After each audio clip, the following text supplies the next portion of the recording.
Hello, hello, hello. Good morning and happy week before Christmas. That's right. We got what? 5 days? Wednesday, Thursday, Friday, Saturday, Sunday, Monday. 5 days. 5 days till Christmas. It means you have 5 days to figure out what it is you're buying for your entire family, because no one shops before the week before Christmas.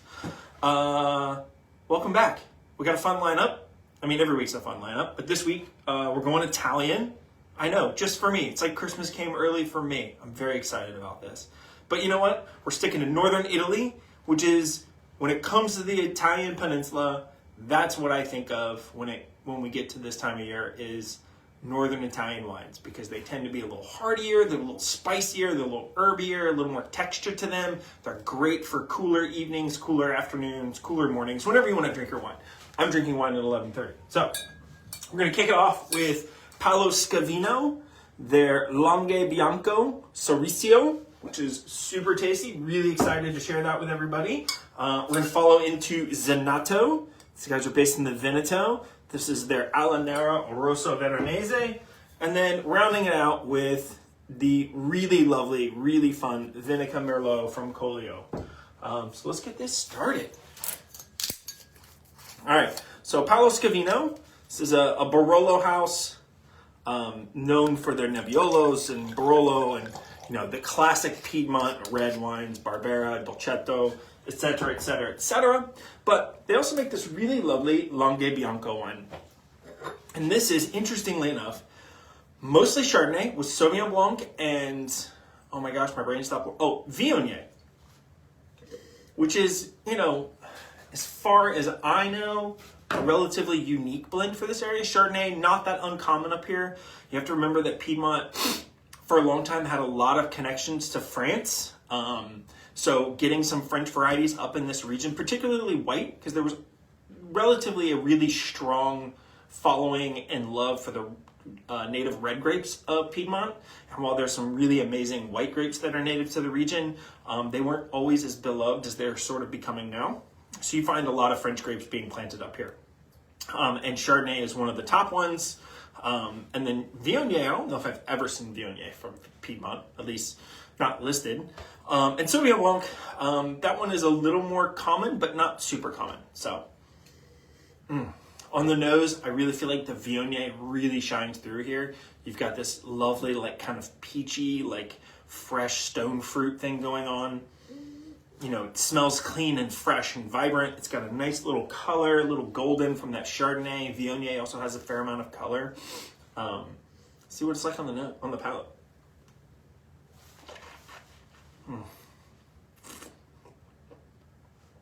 Oh, so lovely. Again, you really have that kind of rounded, more peach character, a little bit of florality that you get from the Viognier. Even though it's the smallest amount of the blend, it really has a lot of characteristics that jump through.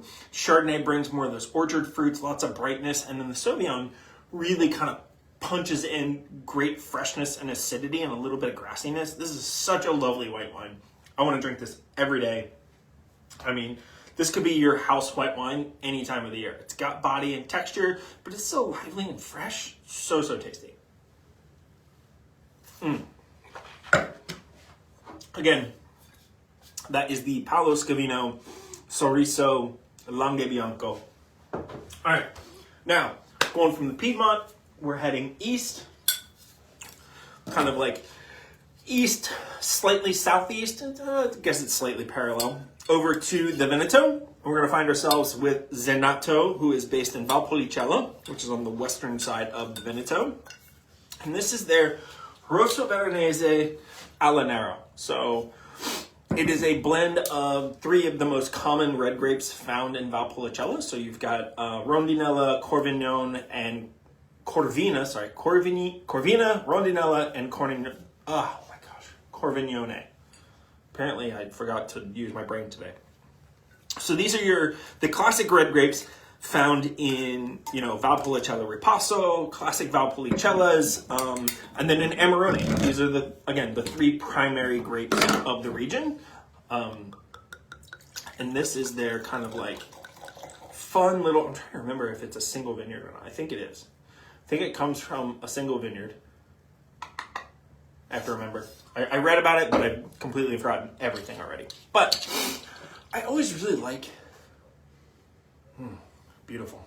I've always really enjoyed the non-Ripasso, non-Amarone wines from the Veneto. The wines made from Corvina and Rondinella and Corvignone, and then to a lesser extent, you've got Ossoletta, and there's a couple other great varieties.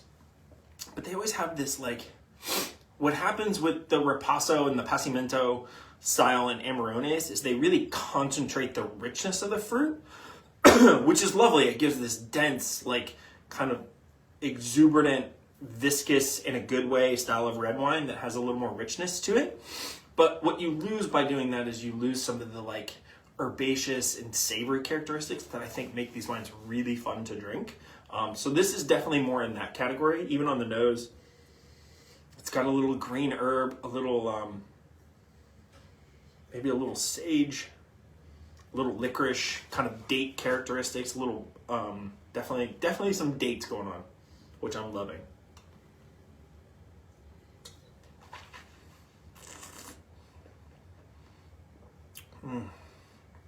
So it has all of those classic characteristics on the nose that you would kind of look for in a Ripasso. Again, it's got some herbaceous, which Ripassos and Amarones definitely have those. It's got that kind of like concentrated, like slightly raisinated, date, dried style fruit.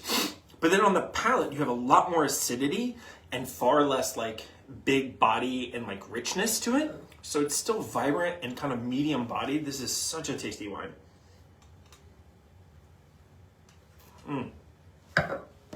Yes, sign me up. I'll take 3. It is delightful. Okay, again, that was Zenato, their Alanera Rosso Veronese, little red blend from the Veneto. And now we're going to head northeast into Friuli, Venezia Giulia, to the Collio subregion for Venica and Venica for their really lovely Merlot. Now, we featured this a few weeks back, but you know what? One good turn deserves another, because this wine is stellar. And again, Merlot just could always use a few more champions. And I'm okay being that champion. So, based in the Collio region, which is arguably probably the most famous and most important region in Friuli, Venezia Giulia, you got, there's several different, there's Collio, Colli Orientali, and a handful of other places. And then you get over to the far, far east, and you get into a couple other areas. Cormons and things like that. But anyways, Collio is by far the most commonly seen and probably the most sought after. The Venica family, just stellar humans making great wines and really focused on white wine, which I've talked about in the last time that we featured this wine.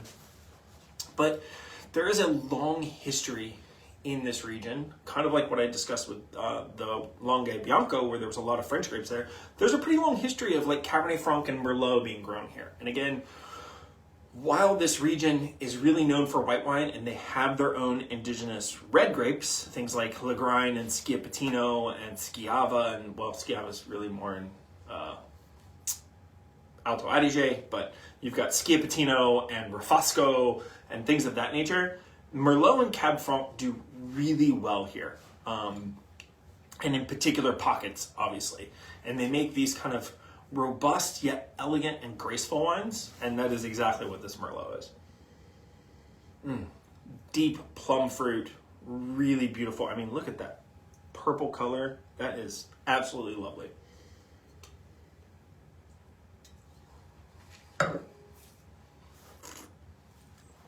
Yes. Richness, texture, without being weighty.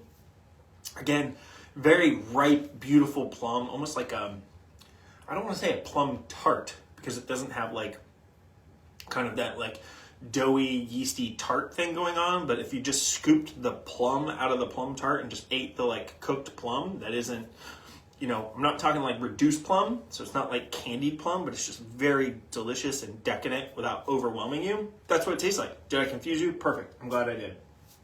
Again, that is the Venica Merlot. What a super fun flight. It is the last week before Christmas. Please be safe out there. Enjoy your friends, enjoy your family. Take a break, you deserve it. Come out, have a great flight, have some food, support local businesses. Be safe, have a very Merry Christmas, and we will see you all next week for New Year's Eve week. It's going to be exciting.